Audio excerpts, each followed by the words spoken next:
Well, howdy, everybody. Let me turn myself up a little bit. There we go. Well, howdy, everybody.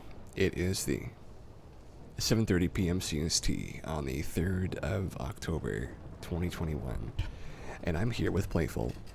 Playful, how are you doing? I'm very well, Cass. Well, I'm glad to hear it.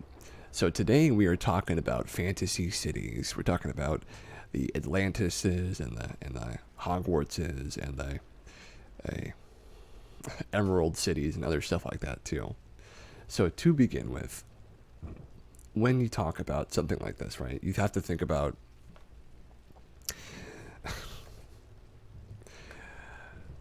how inundated sometimes our life can be with fantasy and with the fantasies of like Lord of the Rings and Wizard of Oz and things like that, and how much you can see these things, how much of an effect they can make on you over time. And for me, when I see things like this, I think about the first time I saw The Wizard of Oz, right? I mean, do you remember that moment? When you first saw it? Not when I first saw it, but oh man, I'd never. Anytime it was on TV, like when my parents still had cable before satellite, I would always watch it. Nice. And we'll start there then.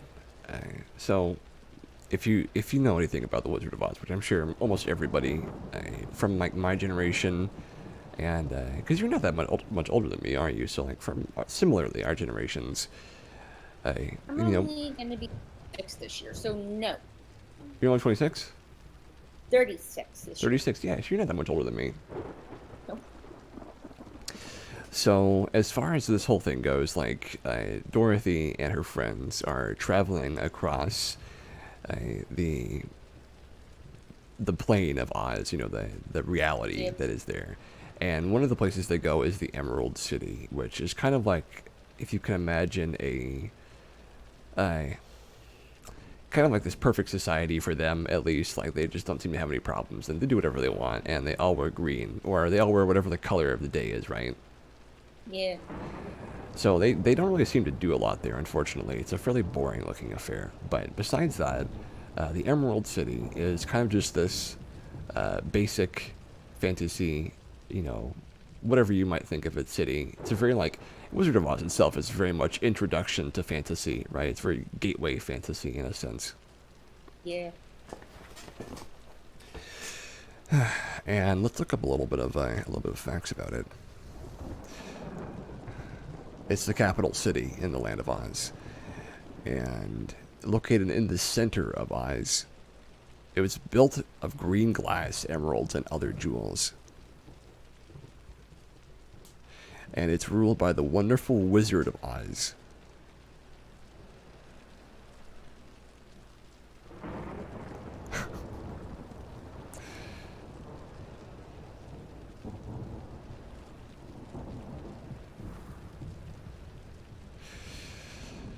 It was inspired by the World Columbian Exposition of 1893, nicknamed the White City, which he frequently visited after having moved to Chicago. That would be Frank Baum's, of course. So it has kind of like a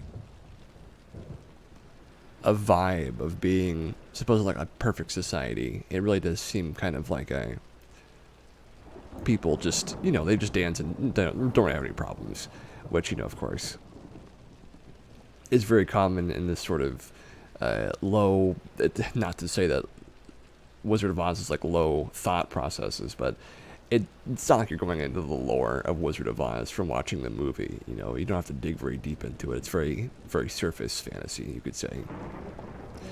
I mean that in a good way, though, because not every time that you watch fantasy do you want to experience something extremely deep, which I feel that way, at least. So our next one is, I'm going to say Atlantis, which is the one we talked about before the show started. So neither one of us can exactly remember where Atlantis first entered into the culture of our thoughts. I'm guessing, though, it was from like some book or some story I read somewhere, or a teacher in high school, or not high school, in elementary school.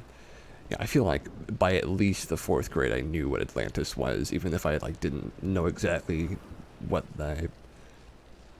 Oh well, howdy, Titan. Let's see. This is Destrida, I believe, right?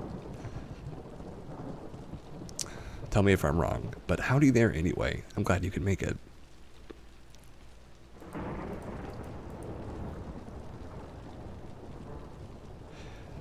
Well, howdy there. I'm always forgetting people's names. Cherry. Hello, Cherry. I'm glad you could make it. We're just having a little quiet chill stream right now. But yeah, Atlantis is like an underground city. Underwater, excuse me. And it's got this vibe of being like this ancient, high-tech city where mermaids live. They're not always mermaids, right? Sometimes they're people that can just swim underwater. But usually they're like mermaid people, mermen and merwomen. And for the most part, you see like mer people as being like very smart and very gentle and very sea monkeys. Yeah, sea monkeys. And you see them as being kind of like more evolved than us socially, at least, where like they believe in peace and nature and stuff like that. This isn't always the case, though, because sometimes you get stories about them and other ancient sort of mythical cities having fights with one another, which, I mean, that's fine, but I like the idea that they're just sort of hanging out there under the sea, hanging out with Ariel and Sebastian. I like that idea. How have I been? I'm pretty good, actually. Me and Playful were talking before this, and I had a talk with Ginny, and I exercised 3 times today, so I'm doing pretty good, hoping to get my stomach fat down soon. And now we're talking about lost cities. And you might think, right, when you think about Atlantis, and I hope that you're feeling successful too, Titan. I hope that you're feeling the vibes. When it comes to things like Atlantis, and the next one will be El Dorado, the city of gold. I imagine there's some crazy treasures at Atlantis, right? Like Atlantis has got to have like some kind of crazy uh, death ray or something hidden in it somewhere. That's good to hear. Well, thank you, Titan. Thank you very much. I Yeah, forgot go about ahead. Dorado. Darn. Sorry, what? I forgot about El Dorado. Yeah, I was only thinking about it recently from this thing I was watching. But yeah, El Dorado. There's this great movie. Actually, it's not that good, but it's a good enough movie. It's literally called The Road to El Dorado, I believe. And that movie has some animation that stuck with me, to say the least. But it's interesting because, assumedly, thick thighs save lives. Well, Oh my I god. won't comment on that, Virgin. I won't comment on that. Me either. I will not comment on that.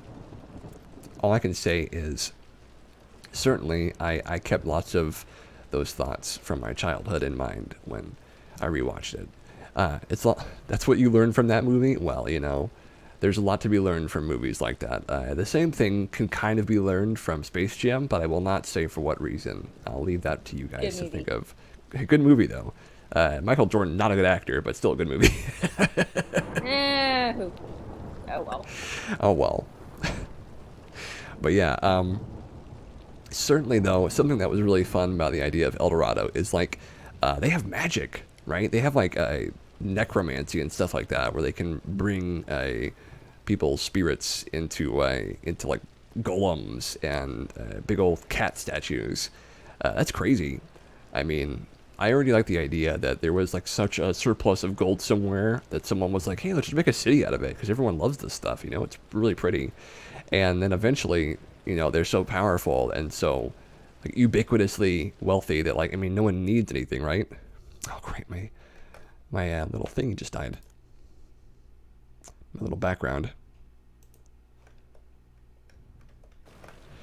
So like when everybody has gold, do you need any more gold? I mean, it's like what becomes the system of wealth then if everybody just walking on gold paved streets? Like what does I'm not even sure what you do for money anymore, right? But the actual story of El Dorado began as a mythical guy who was kind of like you trade wisdom. Yeah, it's pretty good. It's pretty good. It was just a guy. It was just a very wise, a very, I think, sort of powerful man. And let's see. It was originally El Hombre Dorado, the Golden Man, and then El Rey Dorado, the Golden King.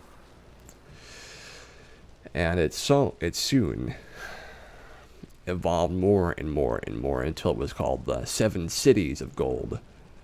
And it had kind of gotten so out of control about like the gold, the gold, how much is there, that it was like, if you find this place, you'll have so much gold that you won't know what to do with it. Sort of like the ending of The Mummy, where that guy's like, oh, I've got so much gold, what do I do? And then he gets himself trapped in the tomb.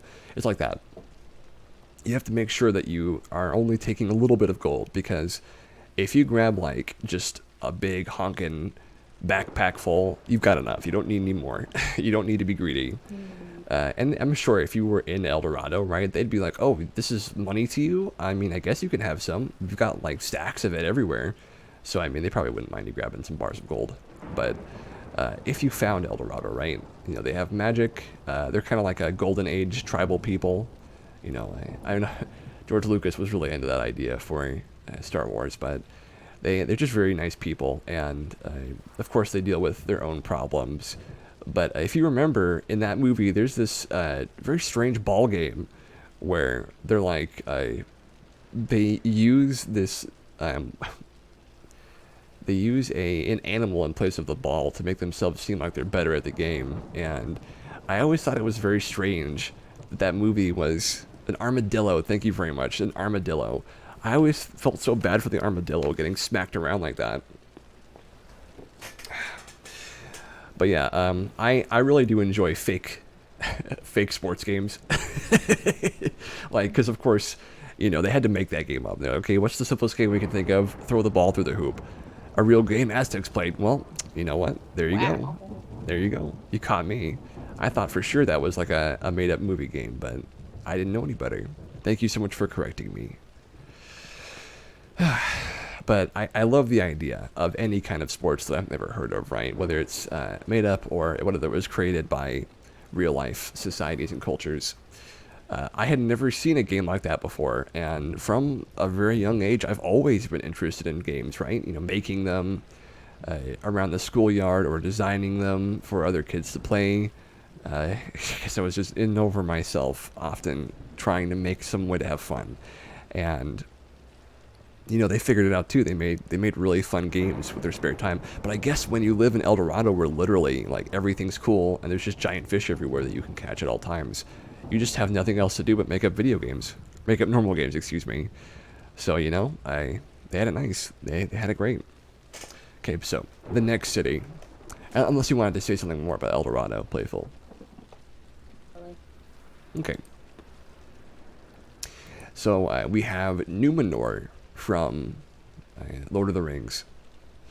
So Numenor was like a big old island, basically. It's kind of like a Atlantis before it got sunk. And the Numenorian people, which they had a really good style, they loved their blacks, whites, and reds, and that's my jam.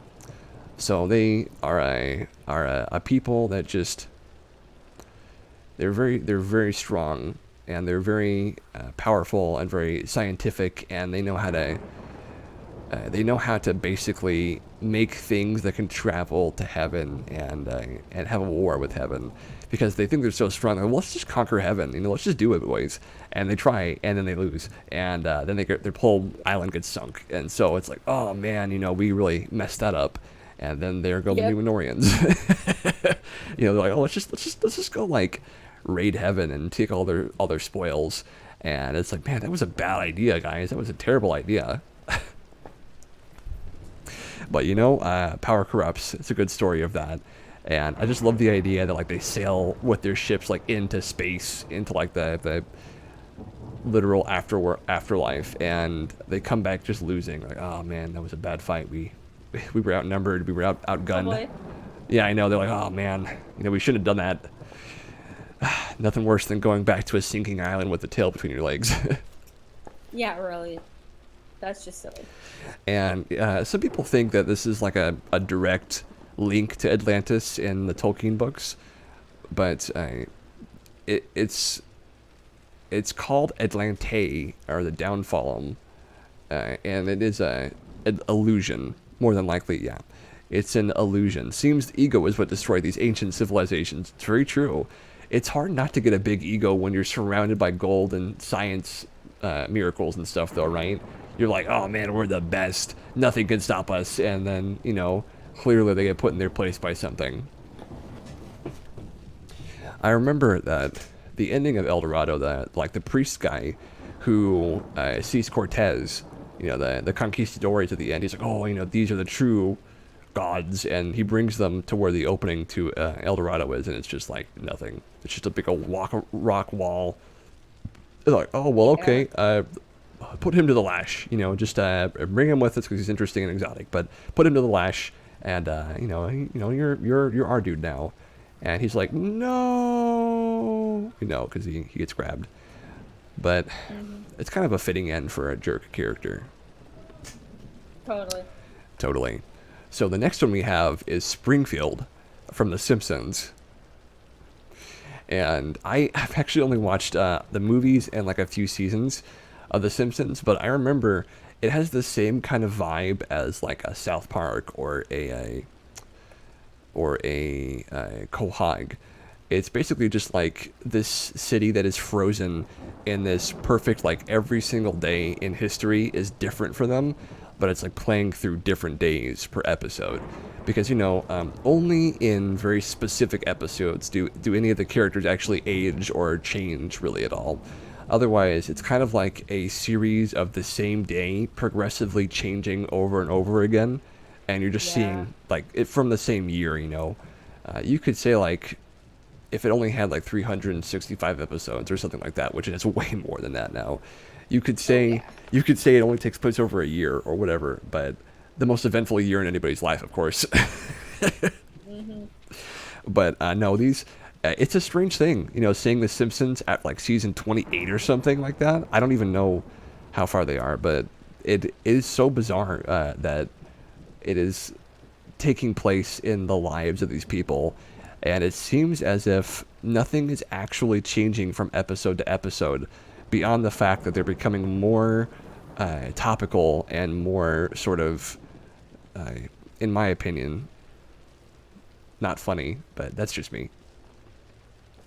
I There really have don't. been some changes in The Simpsons, but Yeah, that's just because some of the voice actors have unfortunately, passed away.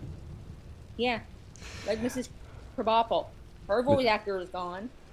Yeah, They killed, they killed her off. Well, they didn't really kill her off, but they took her off. Bleeding Gums Murphy, his voice actor died.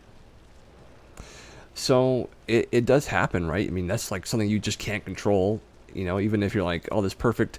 I mean, and you could say that Springfield actually does kind of live in a vacuum in some way, where it's like, oh, I Yeah, mean, literally nothing else in the entire existence of the planet necessarily has to be happening, and it just everything happening there. There's even an episode where they're in I think this might be the movie where they're literally in a giant glass dome, being like, yeah, they're just sort of in their own pocket of existence, and nothing else seems to really affect them.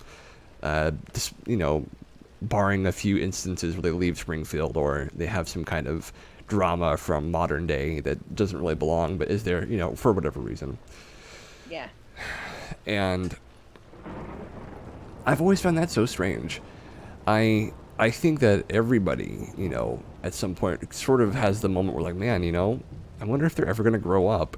And Yeah. I don't know what the answer is. I mean, I don't know if it's ever going to stop either, right? I mean, I'm not the kind of person to say, "Hey, let's quit this. No more. No more Simpsons." Mm, But yeah. if it was me, I would say that there is definitely a time when you can let things move on. You can let things be finished to end them gracefully. And I think that it's really easy for things to move like way, way, way past the point of where they're still welcome and they're still doing their best. And maybe I shouldn't be so judgmental because I mean it's not hurting anybody. It's just I'd prefer to see something new. You know, after 28 Exactly. seasons of The Simpsons, I'm ready for something new. And I haven't even watched like 3 seasons of it, maybe 4. So I'm not sure how I could handle another 20, 25 of them, And Yeah, really. I don't know. That does bring the question: what happens when, like, is it going to be going for like 50 years when all the original voice actors are no longer with us, and then they're just going to replace them? I mean, that's the thing I think about too. Like, I don't know how far it can go before they have to end it, right? Yeah, really. That's something that I'm sure nobody has really encountered yet because we haven't only just started getting into these sort of niche problems of keeping a TV series on, like an animated series on for so long. Who knows what would happen? I can only hope they would like, have the courage and benevolence to just say, hey guys, we've been on for at that point like 300 seasons or something. Gosh, And then say enough is enough. enough is Yeah. enough. Yeah, we're done. Thanks for watching for I don't know how long, for 50 years or something. Thanks for watching for 50 years. We're done. Jeez. Thank you. And then it can just be like, oh, do you remember The Simpsons? Like, yeah, that was a show that went on way too long, but it's over now. Luckily, they stopped, and then from there, you can move on. But yeah, sorry, I'm a little long-winded there. I just always feel that way about certain ones. But Springfield seems just literally, I think it's called Anytown USA, as a as like an emphasis to where it's supposed to be. and it's literally just this small little town, sometimes a city, and it is supposed to be the most generic United States town of all time, like Midwest, completely Yeah. inhabited by people who are like kind of always parodies of something. It's the same thing with like a South Park, where it's like every character is a parody of something. So the next one is Gotham City, which is the most infamous or the most famous cartoon comic book city of all time, I'll say. Because in Marvel, all of the or almost all of the cities on the planet, barring like a Wakanda and stuff like that, are real cities, right? Only a few of them are fake. Most of them are just like, oh, it's just the comic book version of Los Angeles or something like that. But in DC, a lot of the cities are named something different for whatever reason, and I don't mind that. But some of the names of the cities always sound a little like they would never name a city like this because everyone would feel silly living there. Like one of them is like Star City. I'm like, I don't know if they would ever call themselves that. Probably not. I know. It's a little strange to be called that, and I don't have a problem with a city being named Star.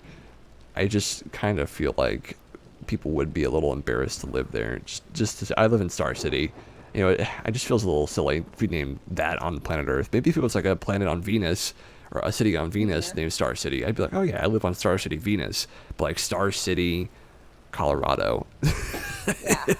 it sounds a little strange. But Gotham City is like kind of a New Jersey, kind of a Chicago mix. It's like kind of neither, but kind of both. Yeah.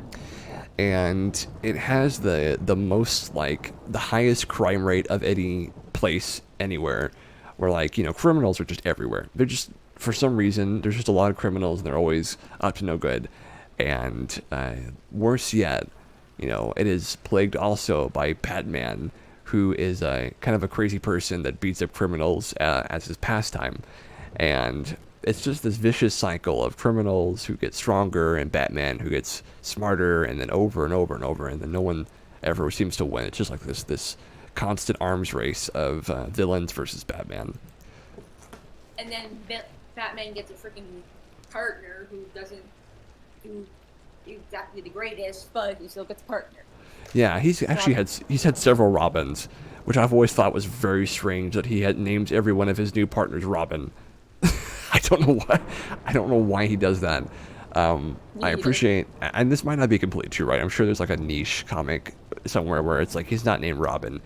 Eventually, they rename themselves to something else, like Nightwing is one of them, I believe, and they become different characters. But it is strange that every time he gets like a new Robin, he keeps naming them that, but it's a different person, and it's like Yep. getting a dog, like the same breed of dog over Getting and the over same. again, and then calling them the same Yeah. thing every time. Yeah, I'm like, Yep. it's Every time. it's very strange. I'm not saying you shouldn't do that, but I mean, he's already got like way more problems to deal with as far as his mind goes than just naming the person he beats people up with the same thing. But it's still strange nonetheless that he does that. Hmm. But yeah, Gotham City, has a lot of very interestingly named stores and stuff like that. Some of them, like, I'll look up some Gotham City stores for you. One of them is like Ace Hardware, and then you can just imagine any crazy name for a comic book storefront. Crazy. Locations in Gotham City. There we go. There was that TV show. I forgot about that show. Was it called Gotham? It might have actually just been called Gotham. Yes, there was a TV show called Just Gotham. I watched that show. You know what? I didn't finish it. I didn't Didn't like finish it? it. I didn't like the ending. They went a very bizarre route. They went the uh, Arkham City route, which I thought was the weakest that Batman ever gets. Even though it makes a good video game, it does not make a good series, unfortunately. Yeah, they have the Ace Chemicals building, Anders Preparatory Academy, the Sirens, Indian Hill, Aubrey James, Jeremiah Valeska, Karen Jennings' cabin. They have the Merc, and then Metropolis, the Church of Jeremiah, the City Hall parking garage, and all these places where, and like especially in the movie Batman and Robin, which I will only briefly say is a really a strange movie, and it has some of the most infamous scenes of all time in any Batman movie, maybe any comic book movie, that make it seem very treasured and also loathed by the community of people who like comic books and Batman and stuff. I don't mind it. I just don't think it's my favorite movie, but some people seem to really find it grating that that movie exists. But what can I say? So, the next one we have is Mos Eisley. Do you know anything about that one? Nope. Never Mo- heard of it. Mos Eisley is a spaceport town in Star Wars, located on the planet Tatooine. Obi-Wan calls it a wretched hive of scum and villainy, which I've always liked that line. And he's not wrong. It is kind of like a awful place. The Hutts, which are giant worm people, they own it, and they get up to no good. They're all about underworld, seedy, below the table business. And Mos Eisley is just like it's like a town that surrounds a bar and a palace to Jabba the Hutt. And Jabba hangs out at the bar sometimes. Sometimes he's just at his compound, which is like a palace beside the city. And it seems like there is almost nothing to do there but go to the bar and like bet on swoop races, which are like these big, these large air vehicles. They're sort of like a gravity motorcycle, and the city is actually very humble. There's not actually a lot to see there. It's mostly these sort of concrete huts that cover most of the stationery of the plaza and the actual buildings themselves. But despite that, the interior is like even seedier than the exterior, where just it seems like a ton of crazy stuff happens here, from the first movie and then on the fourth movie as well. It seems like Tatooine is just this crazy planet where everything seems to be happening at once. But mostly, though, Mos Eisley is a setting that you can go to in the video games too, which the bar itself, I don't know if the actual bar is ever named that they go into in the movie, but I know that you go to all kinds of bars in like Star Wars Galaxies and in the video games, like the books as well. A lot of the books go in there too. And the actual setting is in Death Valley, California, from Dante's Lookout is where you see most of it. And Tuni Sion on the island of Jerba is actually where the city is.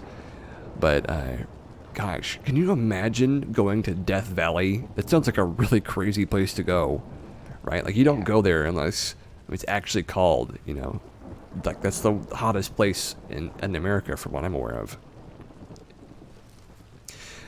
I've always thought, like, if you could have a suit, right? Just a suit that, like a conforming body glove that keeps you in, like, a perfect room temperature condition where you're just walking or doing whatever you'd like to, completely safe from the elements, just walking around, seeing things.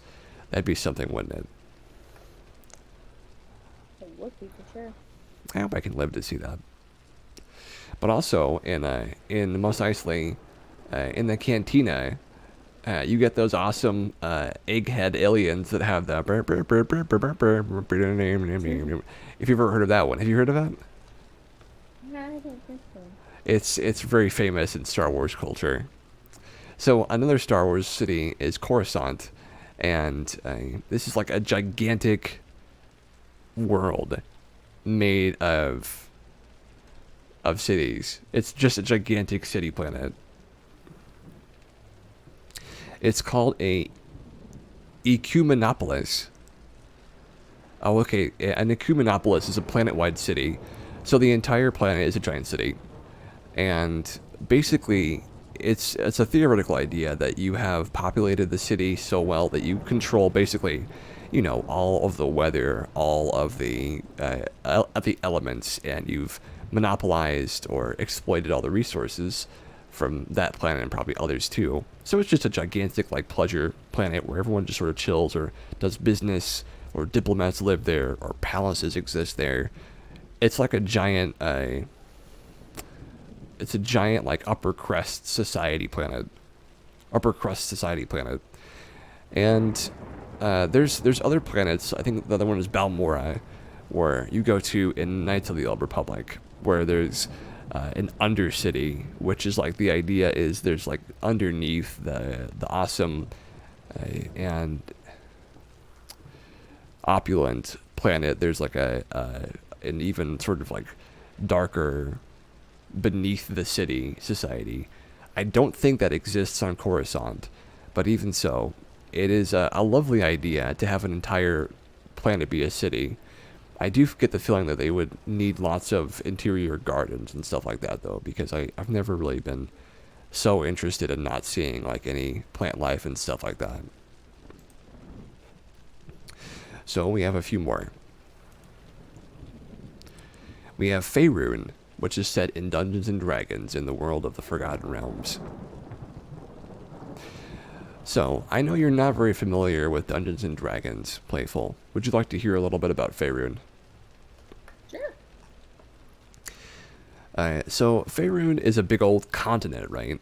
And it is, it's kind of like a America-sized continent. It's pretty big. North America-sized continent. It has an under mountain, an underdark, and it has a northern region and stuff like that. But one of the most interesting cities is the one where the Watergate Dragon Keep heist happens. And Watergate is a city where one of the awesome adventures takes place. And I was actually playing that game module of Watergate because a friend of mine who was a friend that I was playing D&D with, he decided he wanted to run the game, and it was very fun. The small amount I played, I got to roleplay for the first time in a little while, and I was really into it. It didn't, unfortunately, continue as much as I'd like to. But Watergate is a lovely, the Waterdeep Dragon heist. That's what it is. Yeah, it's a lovely thing. And the actual book itself is like $50 or something. It's pretty expensive, but it is a super like caper heist, and it's like an urban fantasy setting, which I mean I had never gotten into, but I played a character who was a detective with a shape-shifting overcoat, and I was always so interested in trying to escape being chased by like going behind a corner and then shape-shifting my coat into something else. And then they're like, where is he? And then, my character's just standing around wearing different clothes, sunglasses and a hat, just, you never expect it's the same guy unless you knew. Oh gosh. Anyway, but that was a ton of fun. And Watergate is like a big old, or Waterdeep is like it's a port city that has the biggest, it has the biggest bank in the entire continent, right? It has the hugest bank, and it is considered to have a massive hoard from like a dragon that owns the bank, right? And the dragon is like, he owns the bank, but he doesn't want to give too much of it away. Or there's like a conceit, of course, that the bank has an utterly ridiculous amount of money, and they have to get to it somehow. And it's just great. I would like to go back and actually play it someday because I never got to.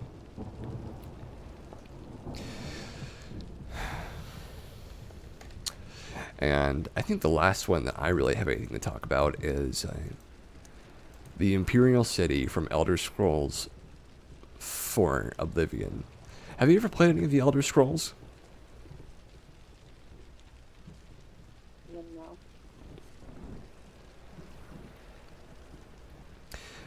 I think that I'm not really sure how much you are into fantasy and roleplay gaming from what we've talked about so far. Does that stuff interest you at all?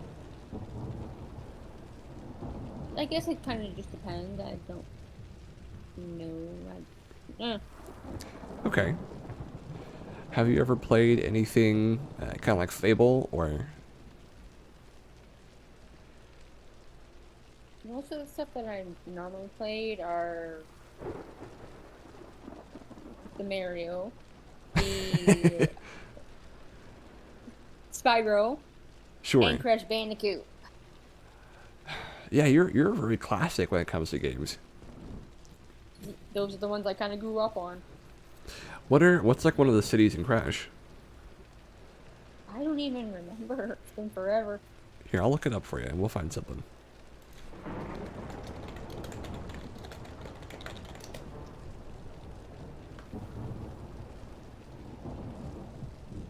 Okay, so there's the Lost City. Do you know anything about that?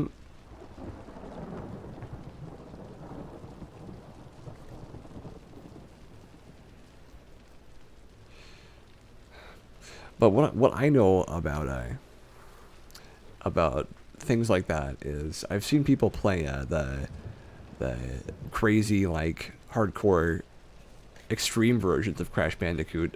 I've never actually played it myself though. It's never been something I've been super interested in. I just like seeing other people play games like that for the most part because I'm terrible at platformers.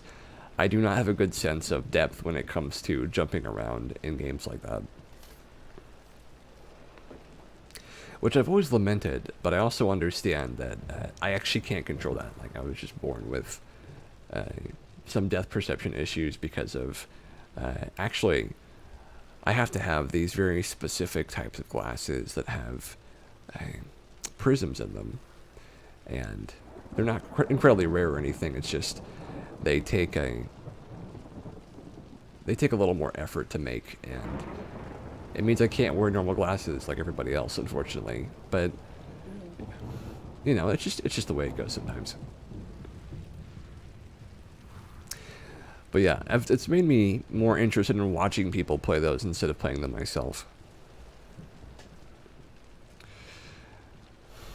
But yeah, in the Elder Scrolls, the continent, I believe it's called Tamriel, unless I'm wrong about that, has a huge amount of stuff in it. It has a bunch of cities, and some of the cities take place in different parts of the continent and in different games. Essentially, you get to visit different parts of the continent at any one point. Yep.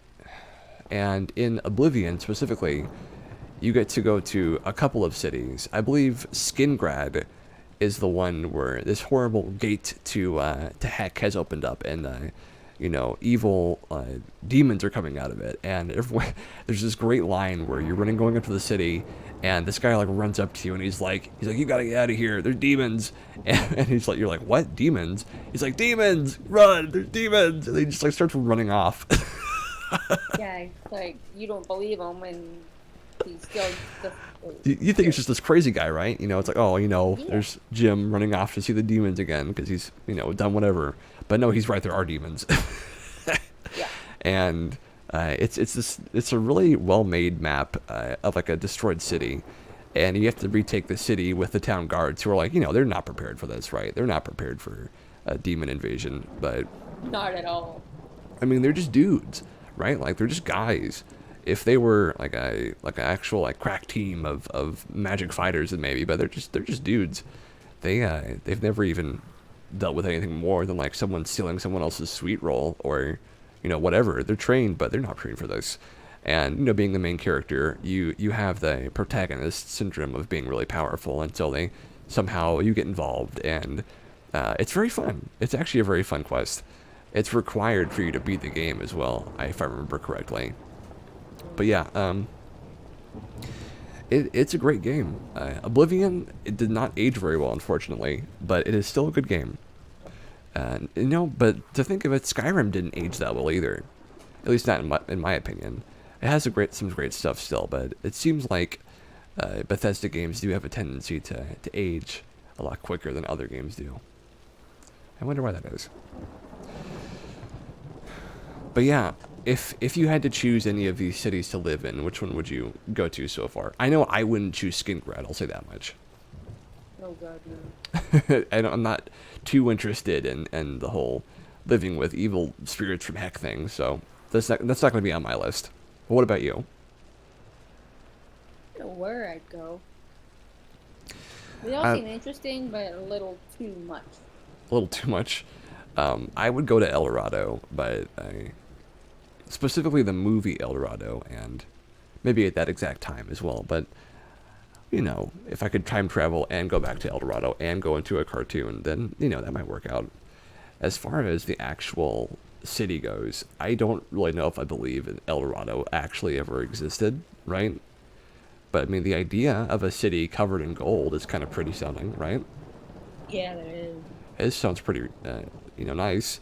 I wouldn't go to Gotham City because, like, literally, it's like the crime city in every comic book. Yeah, I wouldn't do that either. Heck no.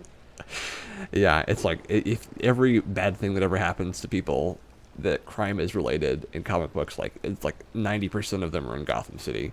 So I'm like, no, no, no. I'm just gonna stay away.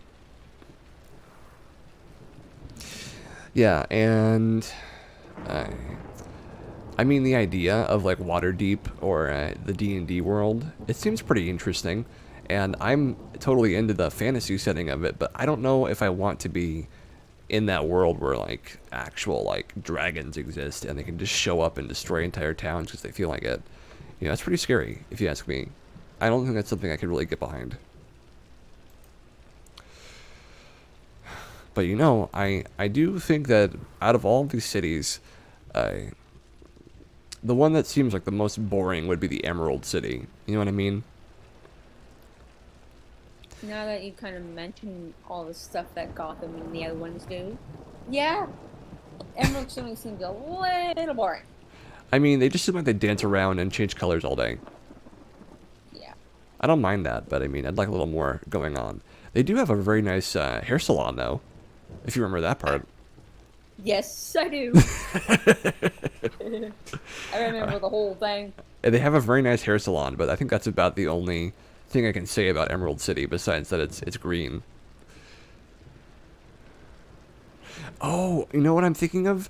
I'm thinking of the Michael Jackson movie that changes color. That's the part that changes color. Did you see that one? There is something that does change color, but that's the horse in The Wizard of Oz. Yeah. In the Michael Jackson movie, I don't remember seeing that movie. I remember very clearly that like the thing that the Wizard of Oz was always doing is like always changing colors because he can never make up his mind on what color he likes best, and like he's very like flamboyant, so he's super into trying to find the newest chic and avant-garde fashion, and that happens to be choosing colors at random, seemingly, to decide what is cool for that moment of the day. And that's what I was And thinking the of. ever-changing color horse too. Yes, that's a good point. It is very seemingly random that was in the movie as well.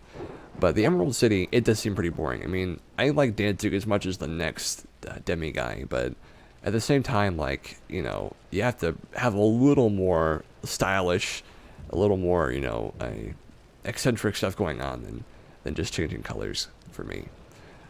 Yeah. But, it doesn't sound terrible. I don't know.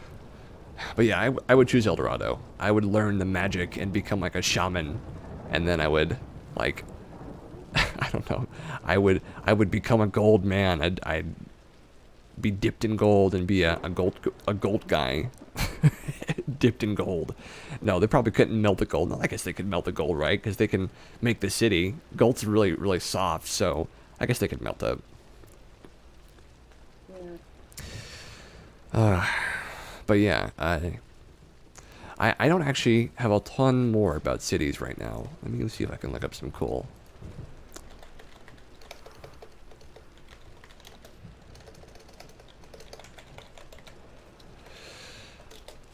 That's right, Bulworth. So, in the game Bully, there's the city. It's just Bulworth, right? The city's just called Bulworth, and you are in the Bulworth Academy, which is basically just a school comprised of mostly jerks and wang rods. And the goal of the game is to become king of the wang rods by iron-fisted means.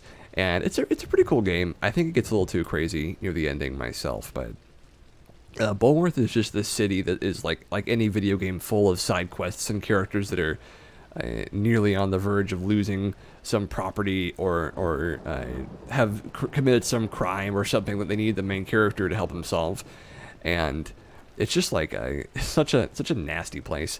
Almost every city in like Rockstar games is like just horrible, right? Just like this gross kind of like scummy, sleazy place. And it's no different in Bully either. It's a very mature game, seemingly intended for children, but a lot of like, PG or TV-14 kind of violence, kind of cartoonish, but like a little too real to be cartoonish stuff happens. But that's just the nature of Rockstar, is sort of walking the edge between like humor and cartoon, and like sort of not being like a game that is just about actual violence, but like a game that's like, oh, these are like teenagers fighting each other, so they're not like they're not completely capable of doing like Red Dead Redemption stuff. So that's good. I think it's a good game, a good aside for them to not have that being their main feature of that game. Certainly, though, you do punch a lot of people, but the game does get you in trouble if you punch anyone other than like an enemy jerk or like a bully of some kind. So at least they implemented that.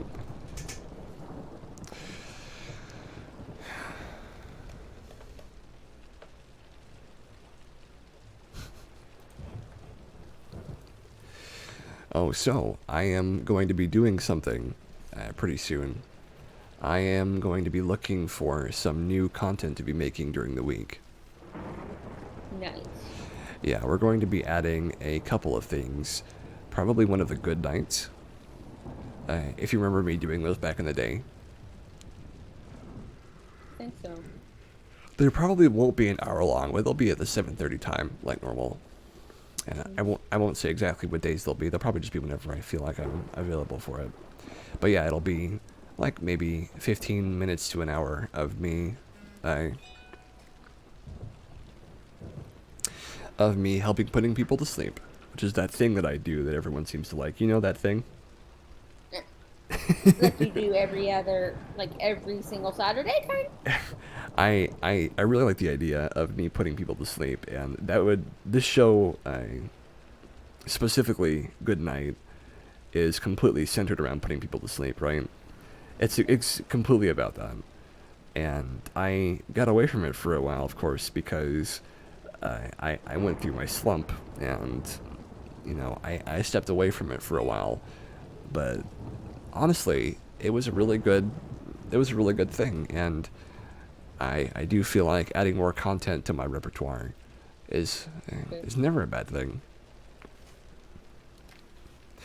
Also, I was given the idea from a viewer yesterday, and a friend of mine, to try and look for some video games I can play that are PG.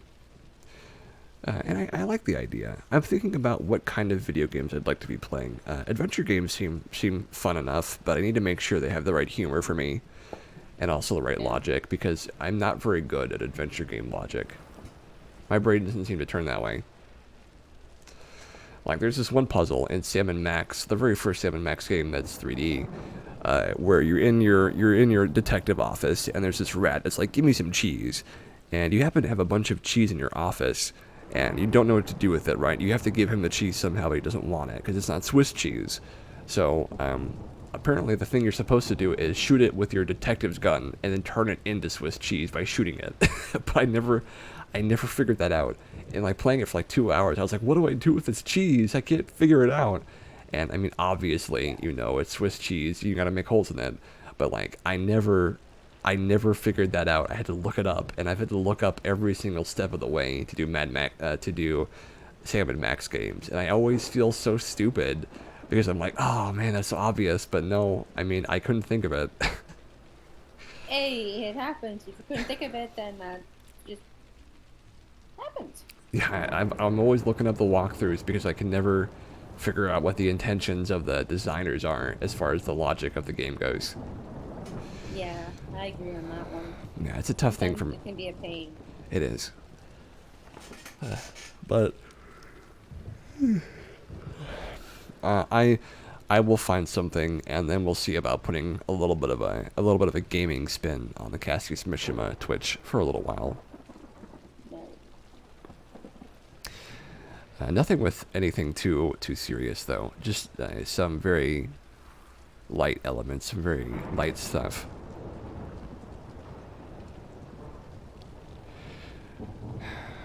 I'm looking forward to that actually. I'm not sure when that will start, but I'm looking forward to it.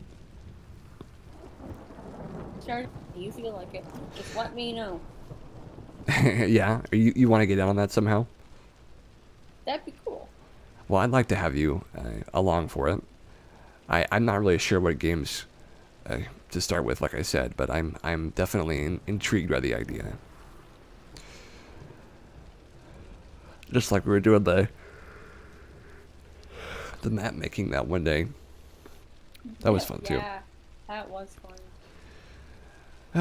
Well, I think that about covers it for today. And thank you so much, guys, for watching. I know we had Titan and Cherry in chat today. Thank you guys so much for being here. I think they probably gone to bed at this point, but I'm glad that they could arrive for a little while. And I hope everybody else has a lovely night. And I hope you enjoyed. Thank you for co-hosting with me tonight. Playful, as always. Welcome, Bass. We will see you guys next Sunday and also next Saturday. And maybe even in between, depending on when this gaming thing happens. Yeah, sure. As always, you guys have a safe night and take care. And we'll see you next time. Bye-bye.